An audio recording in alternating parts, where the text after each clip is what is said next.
Welcome to my channel, The Binge Eating Therapist. I'm Sarah, former binge eater turned psychotherapist, and my mission is to use this space to bring content to you to help you understand your struggle with food and break free from binge eating. And today's video is a conversation between me and Deborah Maloney-Marsden. Now, Deborah is a fellow psychotherapist and she works a lot with the body. So she helps her clients to connect with their bodies. She works with trauma and eating disorders. So much of our experiences and our emotions can be processed through the body because we store these things in our nervous system. And so I found this a really interesting conversation and really helpful from a personal level because this is still very much a work in progress for me too. She also does a lovely visualization exercise to help us connect with our bodies towards the end. So I hope you will find that helpful too. Okay, well, enjoy the conversation. Oh, hi, Deborah. Thank you so much for agreeing to come and talk to me and have this conversation on my channel. Yeah, no, it's a pleasure. It's really good to be here. I'm very happy to talk about this stuff with you. It's been something that's been on the cards for a long time. So, yeah. Yeah, well, you first reached out to me just before lockdown and we'd arranged to meet in person. I don't know if you remember, and we had to cancel it because the lockdown hit. So you're one of those people in my life that I feel like I have this pretty good relationship, but I've never actually met you in the flesh. It's so weird, isn't it? And it's like there's this like little handful of people that I've met on Instagram through like really kind of just either similar approaches to the work that we do or just like this energy. And it's like it's wonderful. And we are meeting soon in the flesh, aren't we? We are, yes, we're going to meet next month, aren't we? So Yeah. So look it's forward to good. that. No. And of course, we've been back and forth a little bit about what to talk about, because I know we've got some similar views. But I love your work because it's so embodied. You really work with the body. There's a lot of focus on the body.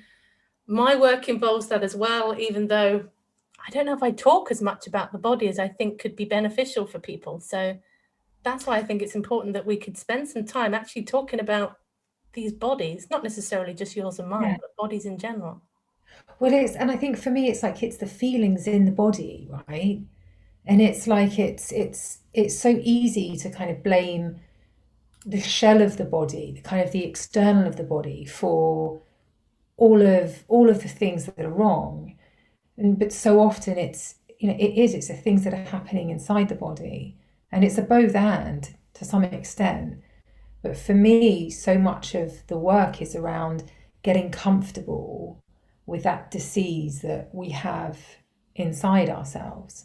And so I do heavily focus on that because I think it's like this little key that if we can sit with things and understand them in their kind of physical sense, that we can really, it's like we can almost do anything, you know. And it's so, yeah, that I think that's kind of the cornerstone often of what I experience, what I see.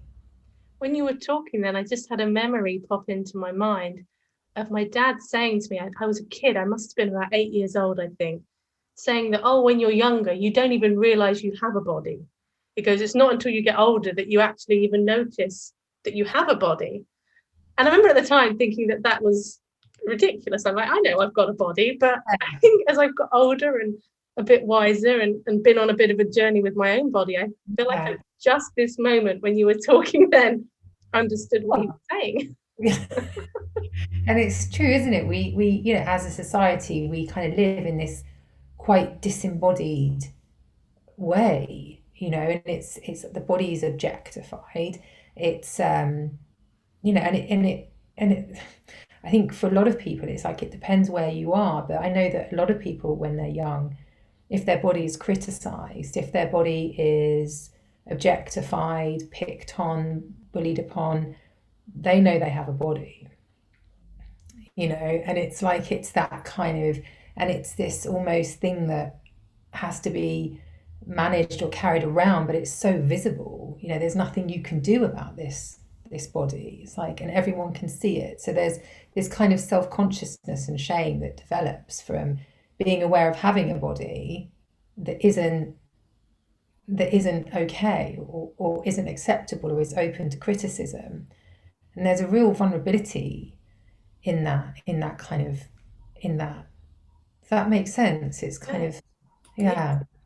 Yeah, it does. And I think that many of us who struggled with our bodies, I think a lot of us are a strange mix of being really identified with our bodies and how they look, and at the same time being really disconnected from them. Yeah, exactly. So we Yeah. live in this conflict, this almost a paradox where like the body's me, and Yeah.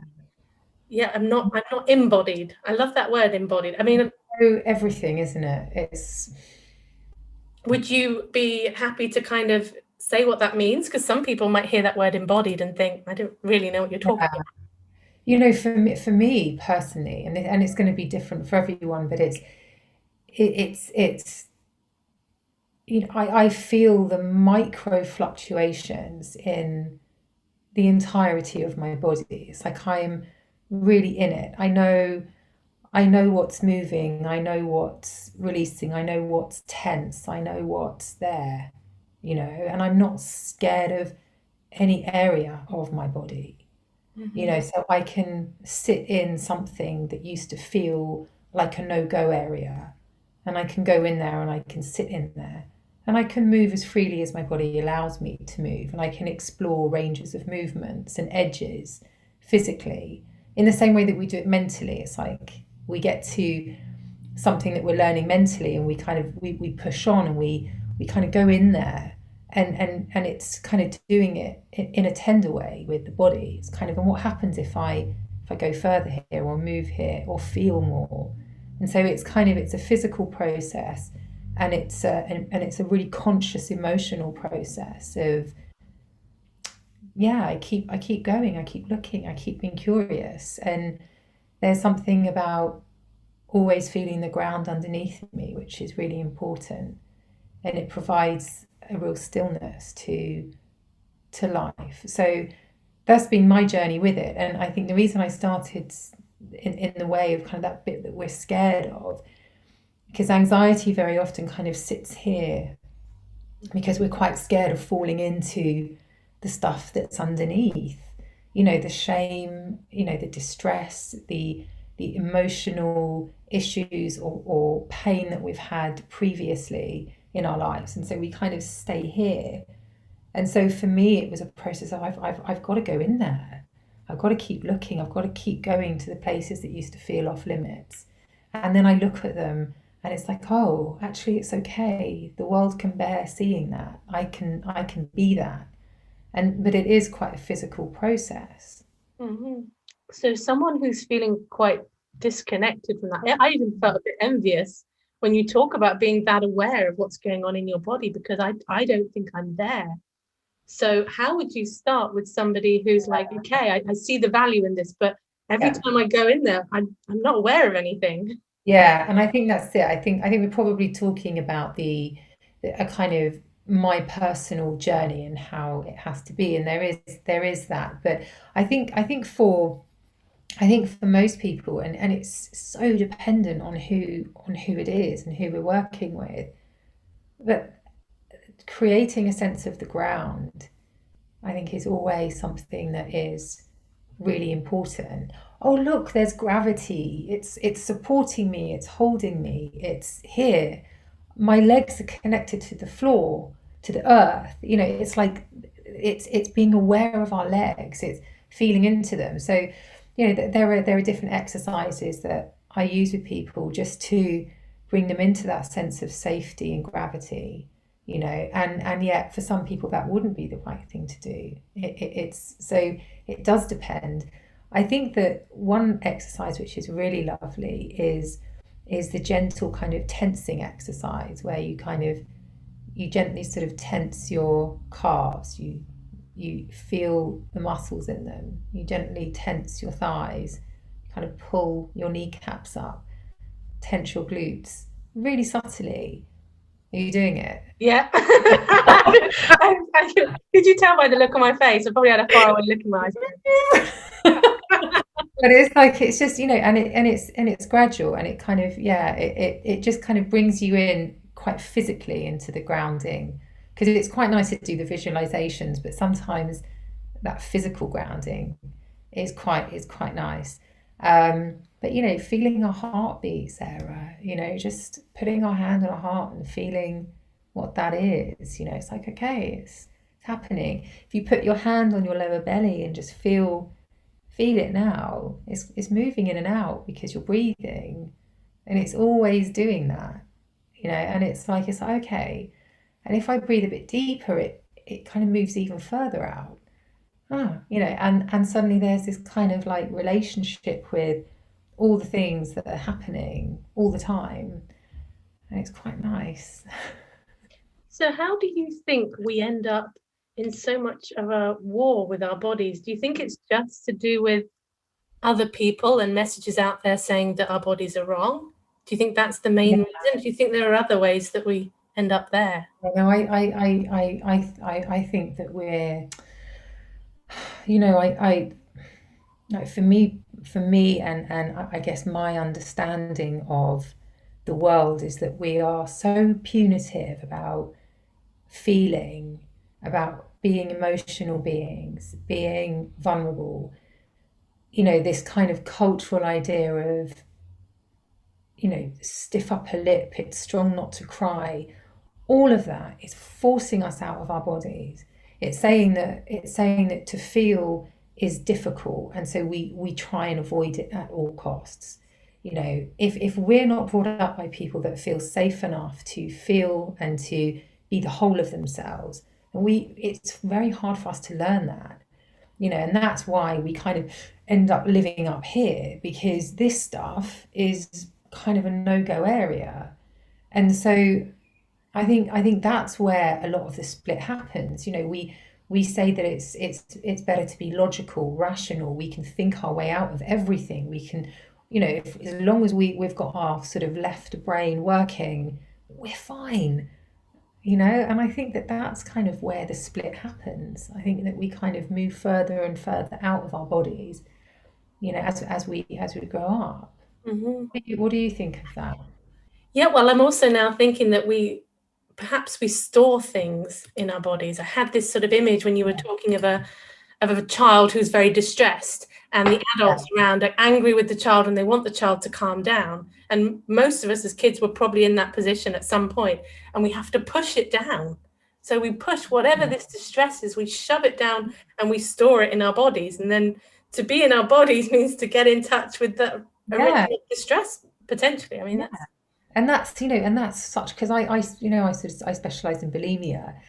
Yeah, and so much of that is that kind of that pushing down, and suddenly, oh my God, I can feel something. Okay, then this is where I need to get rid of that feeling. And it's so much about being in touch with things that are off limits, that are too frightening for us to kind of go to. And it's kind of learning slowly and softly to touch in, feel it, and then you're free to move away. But if we can start expanding the time that we can spend with those things that get cut off, we're on a good path a lot of the time. mhm. Yeah. Well, I think, well, when I was in my bulimia days, I can remember reading or hearing somewhere around the association between bulimia and stuffing down anger.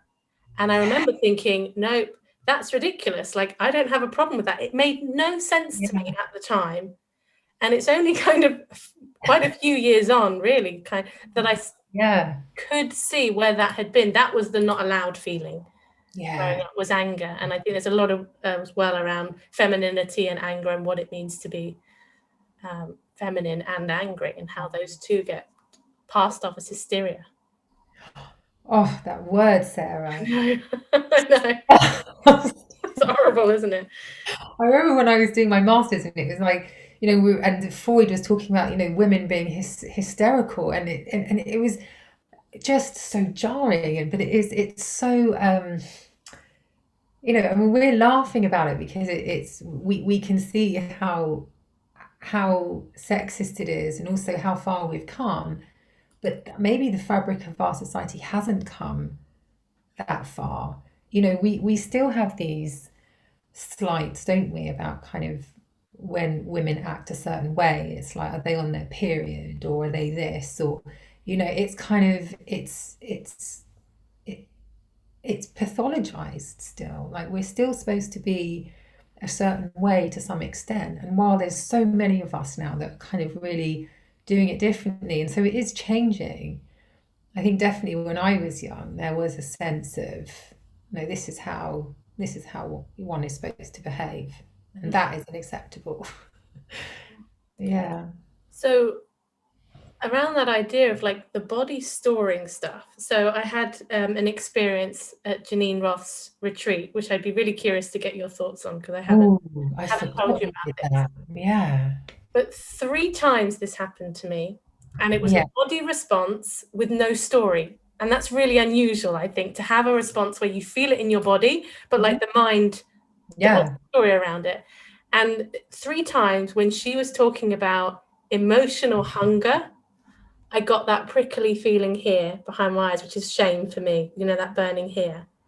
And I felt it just as a physical sensation. So it kind of didn't feel like shame because it wasn't accompanied by distress or a story. But it was the 3 times. And I thought this, for me, was just such a strange and unusual experience. Like my body was just reacting to what she was saying, even though my mind didn't seem to Yeah. be spinning a story about it. And there is, a whole load of stuff in my history around being Yeah. emotionally hungry and being independent as being a good thing. Yeah. Wow. Like I'm that, I mean, that happens frequently, doesn't it? That like, you'll be talking to a client and there'll be something that happens and there won't be the thought. And then we then search our minds for the reason and we lose sight of actually the feeling that's happening, the shame that's coming up. But I'm really curious, I wonder sometimes is it stuff that's quite pre-verbal or is it quite unconsciously held, and I love that idea that the body is our unconscious, that it's just holding all of the memories from our entire lives, and the mind doesn't have memories to match everything. It just, especially, this little conscious mind. Yeah. That's wonderful. Yeah. Yeah. I think where I landed with it was like, I think my brain is just trying to protect me from something I don't want to think about, but my body's going, no, this is here. I often think of our blind spots. Quite often the stuff put in a blind spot is the stuff Yeah. that if we saw it, we would experience shame. So it was almost allowing me, my body was alerting me that there's something here, Yeah. but my mind was protecting me from like, don't go there, Sarah. Did you go there? Um, it's a work in progress. I think I'm still unpicking it and understanding it. Not at Yeah. the time, I didn't. At the time, I No. was just struck. I didn't put that together until later. I thought this is strange because it was such a physical sensation with such an empty mind to Yeah. it. But, Yeah. yeah, it's interesting. I guess it's the emptiness of the mind that felt quite unnatural almost. Mm-hmm. Yeah. Yeah. Certainly for me. Yeah. Maybe some people experience that state more often. Me, not so much. But I think a lot of people I work with, they're really struggling with like going back to that idea of what we blame our bodies for. The body is the problem. Like the Yeah. mind says the body's the problem, fix the body, and everything will be okay. Yeah. Yeah. And that's it. And it's not even people with, sort of eating disorders. It's society that holds this idea, that we should always be working on the body. Our body isn't a work in progress. It's like this is our body. It's like, this idea that you have good bodies and bad bodies.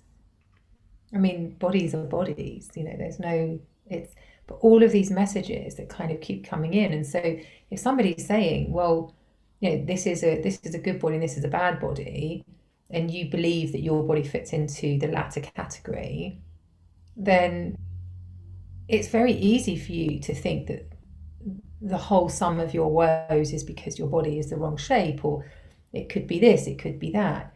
Um, yeah, and it happens all the time. And it's like social media really supports that as an idea. Mm-hmm. Mm-hmm. Yeah. So if someone's in that place, I think probably quite a few people watching this will be, where they really do not like their bodies. They have difficult Mm, feelings when they even look at their bodies. yeah. You know, where do people start? If they can see the value in this, they can see the value in making some peace with their bodies, how they are. I think a lot of people do recognize that there's value in that, but they just don't believe it's possible. Yeah, and that's it, isn't it? It's kind of it's the mind. The mind can't believe that there's a different way of being, a different way of feeling. And I always like to kind of differentiate between the external and the internal. Mhm. So the external idea of this is what my body looks like, and that's the thing that we kind of try and let go of as much as we can to focus on the internal. This is what my body feels like. This is what it feels like to be inside it. And what is that feeling that happens when we catch a glimpse of ourselves in a mirror and it suddenly brings up that shame or brings up something about, I don't like that. What is that feeling that it touches into? And can we understand the internal process of being in that feeling and with what's happening rather than committing to a new diet or, feeling disgusted with ourselves and sort of needing to make a plan to change it. And we're externalizing rather than sort of coming back in and going, whoa, what is that? What's happening in there? Yeah, because I guess that's the bit that long term needs to shift. And it's hard, right? And it's a long journey and it's tiny little steps. But yeah, I don't know whether that makes sense. Yeah, Yeah. I think it does. It makes a lot of sense to me that coming into the body, but I think I'm someone who really struggles when I'm not feeling well. So if my body isn't feeling good, under the weather, or even if I've got menstrual cramps, like my mind wants to catastrophize that. My mind wants to be frustrated and say it's not fair. And I think those are the really difficult times. And I have had quite a few health problems with my body, and it really, really made my eating so much worse, not just because of the health stuff at the time, but because of this relationship I was having with this body. Yeah. Yeah, that makes a lot of sense. What do you do with that when you're really in it? I probably wallow. I'd love to say, I take care of myself and I get in touch with my inner child and that I do all these things. Yeah. Probably wallow. And then when it passes, I'm like, oh, I went there again. Like, are you wallowing or are you processing? Okay, well, let's go with processing. I'm all for that. I know it's wallowing is that kind of word, isn't it? It's like I like that, and I have reshaped that to I'm processing something. I remember like I used to come out of therapy like back when I was in the old days when I used to do it twice a week when I was training, and it would floor me, and it would just floor me sometimes, and I just feel like almost zombified because it was such huge things that would come up. And I really didn't have the energy, and I really got used to just going, okay, I'm obviously processing something. This something is physically almost, it was a very physical feeling of something moving through me. And yeah, like there was this inner critic that was going, oh, you're just, wallowing, this isn't okay. And so I do feel now like, okay, I'm just feeling something out. Well, I actually I don't have a negative relationship Oh, with yeah. wallow. I love the word wallow. And I said to my clients before, sometimes you Oh, just need a good wallow, get right in it. I And I love that. definitely when it comes to something like productivity, kind of the 100 miles an hour and then the kind of collapse and I just don't want to do anything for a couple of days. I really have reached a place of acceptance with that. And on those days, I really does feel like I'm processing something, even if I'm not doing anything. Yeah. No, I love that. No, that kind of that ability to just stop and rest Mhm. is really, yeah. I think, and it's funny because I guess in a way that's quite different, isn't it? But it's like those little semantics that we have. It's like your interpretation is this lovely interpretation of this one word, and for me, it has quite wholly negative connotations. And it's like, but this is what happens all the time, isn't it? It's like we hold these ideas and words differently. Yeah. Yeah. I love language. I love how people use it differently. It's so important. But with my, so because I so long used food to escape myself, Yeah. something that goes on for me, like in that time of low productivity, where I have this sense of guilt that I keep escaping myself, whether it's because I just want to veg out and watch TV or Yeah. whatever it might be. And I remember also, because of some of the spiritual stuff I like is about like really being present with what is and being in the now. And I was Yeah. talking about this with my supervisor, and she's just like, because I think it's fine to just check out like what's actually going on. I'm like, well, I'm just having a rest from myself and from everything for a bit. And she's like, well, maybe that's okay. And I was like, maybe that is okay. Maybe I don't have to be 100% present all of the time. Oh my God, yeah. Like, really. Mm-hmm. It's so okay, isn't it? It's sort of like this idea that, you can just sort of sit in the present moment and meditate for your whole life is crazy. We really need to have that space where we're allowed to come down. Yeah, it's important. I think people do that with mindful eating as well. They think if they're going to Yeah, do mindful eating, it has to be 100% of the time. They've got to do it perfectly. They've got to do it for the whole meal.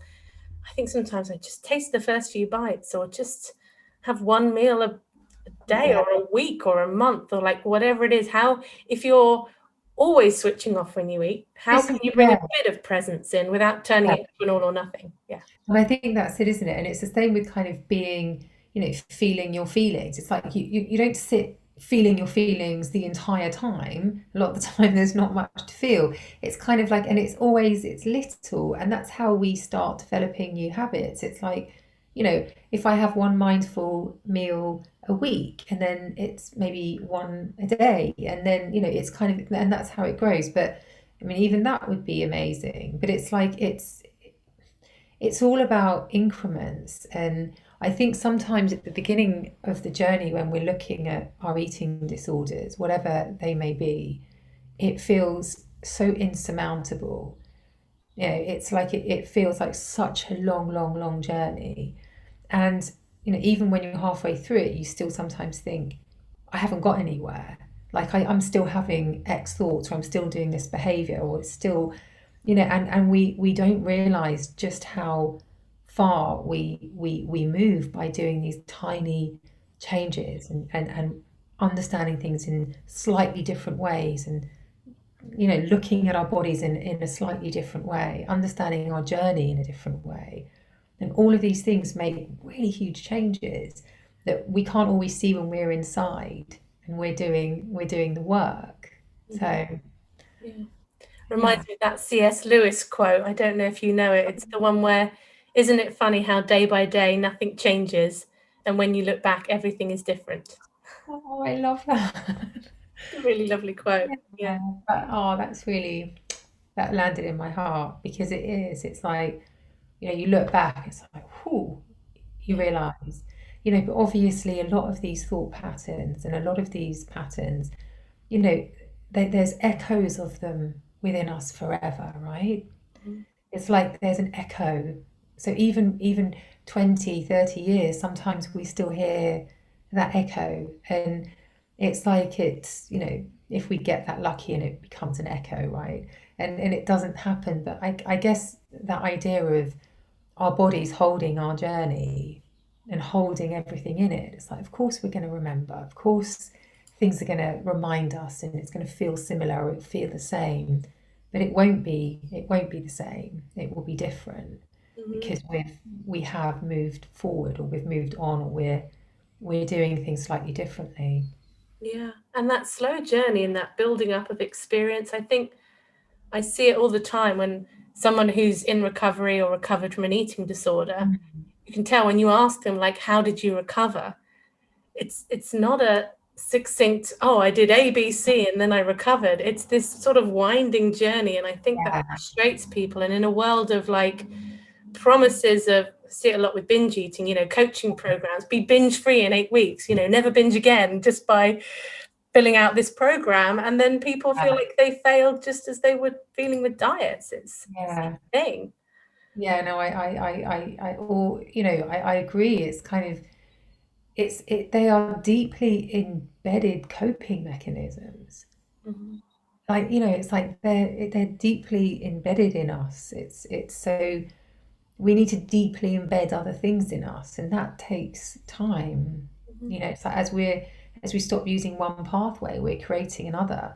But we need that to deepen and deepen and deepen, and the other one becomes less used. It's like, yeah, there isn't really a quick fix. And if someone's found one, that's great. I mean, it's fantastic, but not in my experience. Mm-hmm. Deborah, in your work, do you ever use like guided meditations with your clients? All the time. So I'm a transpersonal therapist, so we do lots of guided visualizations, like inner critic work, inner child work. We do subpersonality work, shadow work, and we do a lot of it through quite deep, like deep visualizations. I love it so much. Good. So I'm going to put you on the spot a bit here, and you No. and I'll cut it out. But how would you feel like in closing to do just a 5-minute visualization with whoever's watching this now, just a short thing where they could connect to their bodies at the end of this video? It might be useful for people. Okay. So I can do, we could do like, we could do a grounding meditation, like just, rather than like a long, heavy visualization. That wouldn't, but maybe like a little grounding one. Would you like that? Yeah, I'll do it. Absolutely. I'm going to put my feet flat on the Cool. floor, sit up straight in my chair. You're doing it. It's good. You do it. Yeah. So just come in and just connect with your seat bones. So just feel your bones kind of on the chair, connecting with the chair you're sitting on. So feel the width, the length of the seat and where it connects with your legs. And just become aware of the bottom of your body. So become aware of your legs, your calves, and the areas of your feet that touch the floor. And just feel into your legs. And then become aware of your breath, just gently moving through your body. Become aware of where the breath is moving your body. And I want you to come back into your pelvic bowl. So come into your seat bones. And then just imagine you've got these lovely big roots going all the way down through your legs, through your feet, and into the ground. And just be with that sense of being connected into the earth. Think of all the smells that you get when you're in the earth, the mud, the things that happen underneath, the leaves. Just be really aware of the idea of being planted, being rooted. And so the base of your body becomes the trunk, and just be aware now of the top of your body, the trunk of your body, your chest and your tummy. Just feel your spine and allow your breath to come from the base of your spine and move really slowly up to the crown of your head. Just notice any physical sensations that are moving through you without judgment.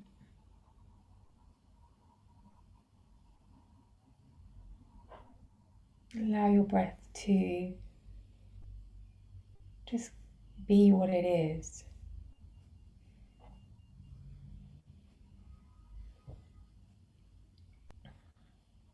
And then just come back into that idea of you being in the ground. And just think of some words that describe what it is to be connected to the ground and how that feels for you. And take those words with you. And just really gently, whenever you're ready, just if you've closed your eyes, just gently open them. Thank you, Deborah. I felt like I've done, various visualizations with the body, but I felt like for the first time I almost felt aware of my blood moving around my body, which I hadn't really connected with before. I don't know. That's interesting, isn't it? It's nice. Mm-hmm. Yeah. Lovely guided visualization. I do feel very grounded and connected. Oh. I was a bit caught off guard, and I got my little words wrong, like fumbling. But yeah, we got there in the end, I think. Yeah, that's okay. Yeah. Well, I'm feeling relaxed now. Yeah. So. Good. Well, I hope people watching this were able to follow along and pop below your experiences if you did that with us. Yeah. It feels like a nice place for us to close and Yeah. Thank you. goodbye to each other and everyone watching. But yeah, thank you for coming along and doing this. My I really pleasure. appreciate it. Yeah, so nice. Thank you, Sarah. Okay, thank you, Deborah. Okay, see you later. Bye.